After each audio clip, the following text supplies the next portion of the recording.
Hi, my name is Kevin Albert. I'm the Chief Technology Officer for HLP Integration. We're a full-service litigation support provider, and we specialize in e-discovery. Today, I'm going to go through an introduction to e-discovery, and we're going to talk about all the different phases of the EDRM. We're going to talk about the different parts of the process of e-discovery, as well as some case studies at the end. What we're going to talk about first is what is e-discovery. E-discovery is the process by which people go and collect documents and extract information for litigation, for analysis related to litigation or related to fraud. This process is really set out in a couple of different ways, but the main really drivers of this are the federal rules of civil procedure. Specifically, Rule 26 is really the key rule that defines the process of e-discovery collections and really sets out the guidelines that people have to really go through in this situation.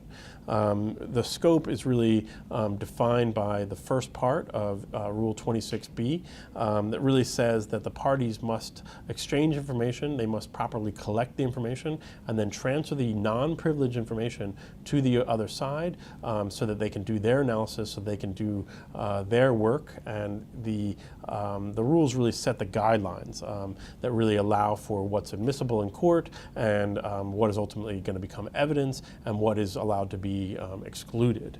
The parties must produce the non-privileged information. They must be able to give the documents that they're going to claim or establish their defense on, and they're ultimately going to lead to the documents that they really need to use for their case. The second part of it is that the documents must establish what they're going to capture, and they also must establish what documents are out of scope. If documents are overburdened or the process of collecting and extracting the content from those documents is too burdensome or too costly, they have the ability to push back. The main reason that people are not able to do so is because it would cost so much money or so much time to collect that information that the courts have started to allow people to say that it's just simply too burdensome to do this process. It's too expensive to go through and capture that information. And so the rules really set out the guidelines for which people will go through and collect that information and will extract that information. And the information we're talking about is ESI. And what is ESI? ESI refers to all the electronically stored information. This is really all of the documents and the data that exist in a case. This is, from ranging from your computer, from your phone, to, the network drive, from the stacks of paper that are ultimately scanned and converted to images. The ESI represents all the information that exists for a particular matter. Why is it important? It's important because there's so much of it, and this process can become very expensive if you simply have to look at every single document that exists. And so it's really imperative to try to figure out what you really need and to try to figure out what you're going to ultimately need to look at in an effort to either prove your case, do your analysis, and ultimately, make your argument.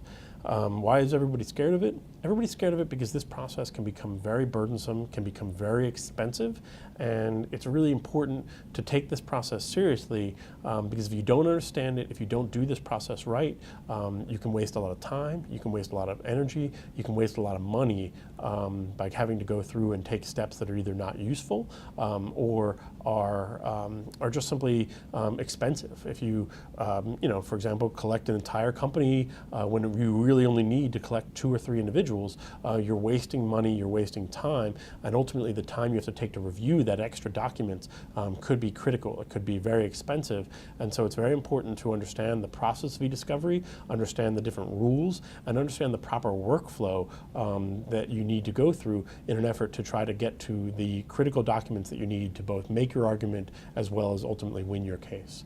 And so that process is very critical because otherwise the ramifications are very dire. You can waste a lot of time, you can waste a lot of energy, and people have a very low tolerance these days for wasting that time, wasting that money. Clients are not going to want to spend that, and so it's very important to really take this process very seriously because also if you mess this process up, there's often ramifications downstream because there's very little chance to fix your problems. It's important to do this process up front properly so that you don't have issues downstream.